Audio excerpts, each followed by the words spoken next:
My girlfriend said she wasn't in love with me anymore but wanted to keep living together, so I became the perfect roommate and stopped doing everything for her until she realized what she lost and begged me to take her back, but I had already found someone better. I'm Jake, 28M, and I've been with my girlfriend Belinda, 26F, for 3 years. We moved in together about 18 months ago after she lost her job at a marketing firm. I work as a software engineer at a tech company downtown, and I make decent money. Belinda has been doing freelance graphic design work since then, but it's pretty inconsistent income. Let me give you some background about our relationship. When we first started dating, Belinda was this incredibly independent woman. She had her own apartment, paid all her bills, and never asked me for anything.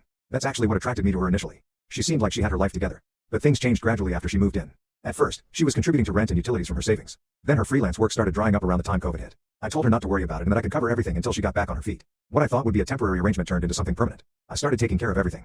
I paid the rent, utilities, groceries, car insurance for both our cars, and even her phone bill. I added her to my family plan because it was cheaper than her individual plan. I handled all the household maintenance, fixed things when they broke, did most of the cleaning, and managed our social calendar. When we went out with friends, I picked up the tab. When we went on vacation, I paid for flights, hotels, and meals. Belinda seemed grateful at first. She would thank me and promise things would change once her career picked up. But as months passed, she stopped mentioning it. She started acting like this was just how things worked in our relationship. She would ask me to book dinner reservations for her and her friends. She expected me to drive her places when her car was acting up. She would make plans for us without consulting me, assuming I would handle the logistics and expenses. The physical side of our relationship was good. We were intimate regularly, and she seemed happy. She would tell me she loved me, we would cuddle while watching TV, and everything appeared normal from the outside. Her friends liked me, and my friends liked her. We talked about moving to a bigger place next year and maybe getting a dog.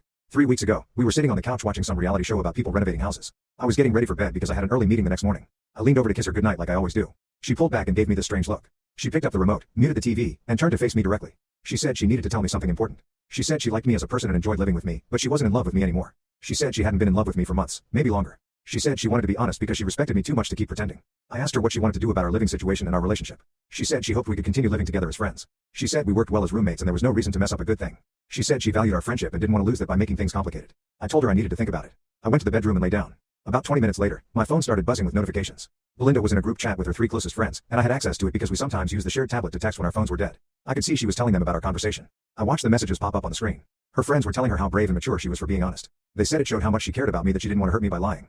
They said lots of people stay in relationships for convenience, but it takes courage to have the hard conversations. I realized something while reading those messages. Belinda wasn't being brave or honest. She was being practical. She had figured out a way to keep all the benefits of our relationship without any of the obligations that come with being in love with someone.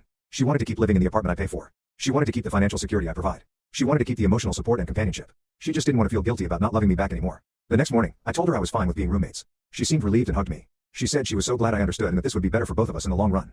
That's when I decided to become the perfect roommate. Not boyfriend. Roommate. I stopped making coffee for her in the morning. I had always made a full pot and left her mug on the counter next to it. Now I make exactly 1 cup in my travel mug and take it to work with me. I stopped doing her laundry. I had always thrown her clothes in with mine when I was doing a load. Now I only wash my own stuff. I stopped buying her favorite foods when I went grocery shopping. I had always picked up the specific brand of yogurt she likes and the expensive granola she eats for breakfast. Now I buy exactly what I need for myself and nothing extra. When she asked me to book a dinner reservation for her and her girlfriends last week, I told